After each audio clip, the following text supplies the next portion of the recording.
हम लोग Doppler effect के क्वेश्चन करने जा रहे हैं। ठीक है, इसमें देखो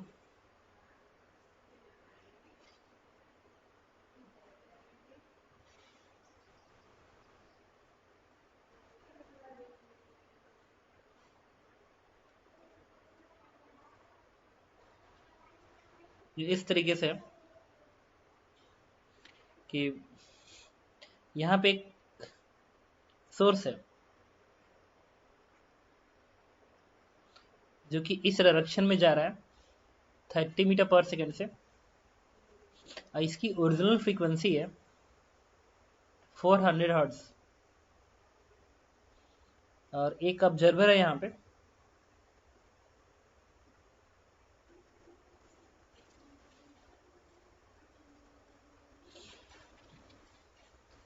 और ये ओरिजिन है।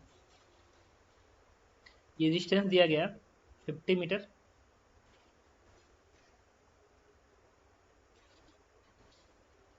तो क्वेश्चन में ये कह रहा है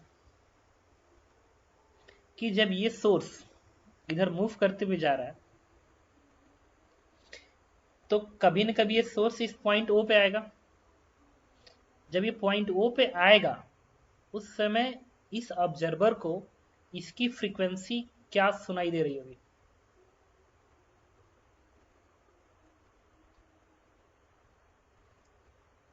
ठीक है, तो जिस वक्त ये सोर्स इस पॉइंट ओ पे इसे दिखाई देगा उस समय इस पर्सन को इसकी फ्रीक्वेंसी क्या सुनाई देगी? और स्पीड ऑफ साउंड जो है वो है 400 मीटर पर second, which are find frequency heard by observer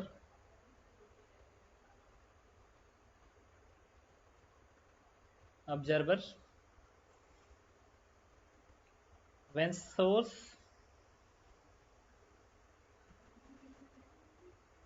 will be appear at origin। तो देखो इसके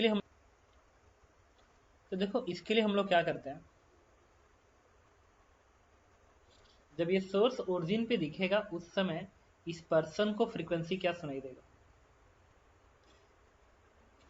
ठीक है, ठीक। एक्चुअली में पता है क्या होगा, ये सोर्स कुछ दूरी तय करके यहाँ पे आएगा, उस समय ये साउंड प्रोड्यूस करेगा। तो जिस समय साउंड प्रोड्यूस कर रहा है तो ये साउंड यहाँ से चल के इसके पास आएगा,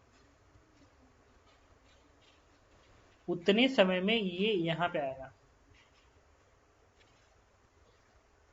तो इस पर्सन को इस सोर्स की फ्रीक्वेंसी सुनाई देगी, इस सोर्स की वो तब का होगा जब सोर्स इस ओरिजिन के पहले ही आवाज दिया होगा, वो आवाज इसके कान पे आएगा। न कि ये सोर्स जब यहां पहुंचेगा तब ये जो आवाज देगा, वो आवाज जब इसके कान पहुंचेगा तब तक सोर्स और दूर निकल जाएगी ना, तो दूर निकल जाएगा। क्वेश्चन में थोड़ा मेंशन है ये अपीयर एट ओरिजिन, कि जब ये सोर्स इस ओरिजिन पे अपीयर होगा उस समय इसको फ्रीक्वेंसी क्या सुनाई देगा? तो मैं कहूंगा कि जिस वक्त ये सोर्स ओरिजिन पे अपीयर होगा उस समय इसको जो फ्रीक्वेंसी सुनाई देगी वो फ्रीक्वेंसी उस समय की होगी जब ये सोर्स ओरिजिन से पीछे होगा, उसके उस समय वो प्रोड्यूस किया हो। मान लिया ये वाला एंगल थीटा है, स्पीड कांस्टेंट है 30 का, इसको जो फ्रीक्वेंसी आएगी v plus v naught, v sound की स्पीड है 400, वो चारों ऑल डायरेक्शन में सेम होगी, v plus v naught. V naught observer की स्पीड है that is 0, v minus v s source की स्पीड है टुवर्ड द ऑब्जर्वर, तो 30 है ना, अगर इधर की स्पीड 30 है तो इसकी स्पीड इस डायरेक्शन में, तो कॉस कंपोनेंट आएगा कॉस थीटा, तो 30 cos theta, v plus v naught upon v minus v s into original frequency इसकी दैट इज 400। अब यहाँ से हम क्या करेंगे, थीटा निकालना पड़ेगा आंसर पाने के लिए। यहाँ से 400 को बाहर निकाल लेते हैं, 400 400 कट जाएगा तो बनेगा 400 and whole divide by 1 minus 30/400 3/40 into cos theta. अब बात करेंगे थीटा की। कॉस थीटा क्या होगा, कॉस थीटा के लिए तुम्हें क्या करना होगा, cos theta is equal to this length, ये length divide by this length. ये जो लेंथ अपने मन से x मान लो, इस लेंथ को अपने मन से x मानो,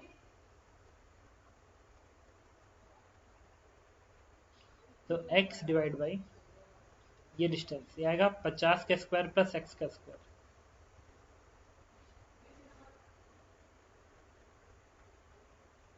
बट अभी x निकालना पड़ेगा।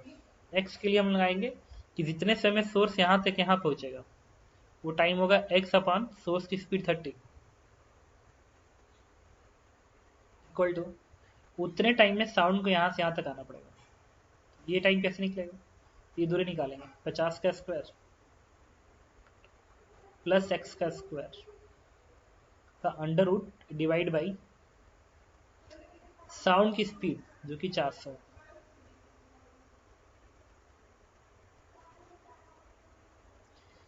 से आएगा 50 का square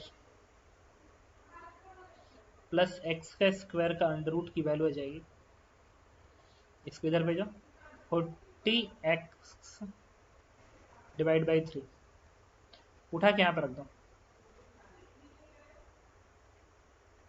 x upon 30 equals to this distance divide by sound की स्पीड। ठीक है, तो x अपॉन 40x अपॉन 3 आ गया 3/40, उठा के यहाँ पर रख दो, 3/40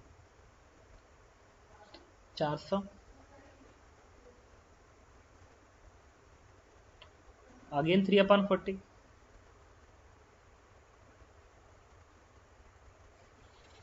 अब क्या कर सकते हो, इसके ऊपर भी इसको बाइनोमियल एक्सपेंड कर दो, 1 माइनस 9/1600 का पावर -1। बाइनोमियल एक्सपेंड करोगे तो ये प्लस हो जाएगा, इसकी वजह से 1 प्लस एन एक्स, ये बन गया 400। ये आएगा 400 मल्टीप्लाई कर दो तो बनेगा 9/4। This approximate value is 400.125 hertz.